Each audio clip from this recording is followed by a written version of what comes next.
High সবাই, কেমন আছো? আশা করি ভালো আছো। আজ একটা নতুন ভিডিওতে সবাইকে আমি স্বাগত জানাই। আজ যোগ দর্শনের শর্ট নোট বলতে, যোগ দর্শনে যে টপিকগুলো আছে সেগুলো কত রকমের শর্টে করা যায়, মানে ছোট ছোট করে লিখেছি। যেমন দেখো, প্রথমেই আছে এখানে যম, অহিংসা, সত্য, অস্তেয়, ব্রহ্মচর্য, অপরিগ্রহ। এটা সবাই জানে। অহিংসা বলতে কায় মনোবাক্যে অহিংসা, যে হিংসা করবে না, সত্য কথা বলতে হবে। অস্ত বলতে অন্যের চুরি করা যাবে না।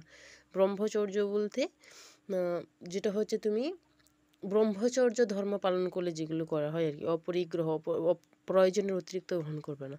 শৌচ, সন্তোষ, তপ, সাধ্য, ঈশ্বর নিবেদন, এদের ছোট ছোট করে লেখা আছে। এটা সবাই জানে বলে তাই এটা লিখে রাখিনি। আর এটা দেখো ছোট ছোট করে লিখে রেখেছি। ঈশ্বর পরিণত বলছে ঈশ্বরের ধ্যান।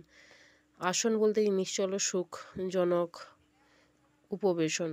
এই যে আসন কত ধরনের হয়, সেই সব আসনগুলো। প্রাণায়ামে পূরক, রেচক, কুম্ভক, যে শ্বাস গ্রহণে, এটা টিয়ারি 4-এ এসেছিলো। এই তিনটের মধ্যে যে কোনো একটা, টিয়ারি 4 না, সরি, টিয়ারি 3-তে এসেছিলো।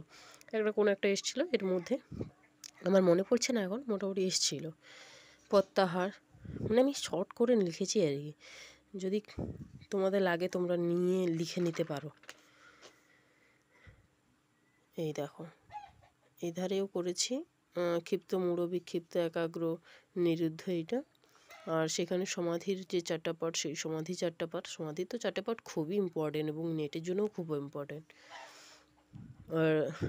আর যে বাকি, আমি অ্যাকচুয়ালি এটা আমার উলট পালট হয়ে গেছে, কারণ আমার যখন যেটা মনে হচ্ছিলো সেটাই লিখছিলাম, তার জন্য। এখানে কয়েকটা বইয়ের নাম লেখা আছে, যোগ দর্শনের যেগুলো খুব ভালো বই, সেইগুলো দেওয়া আছে।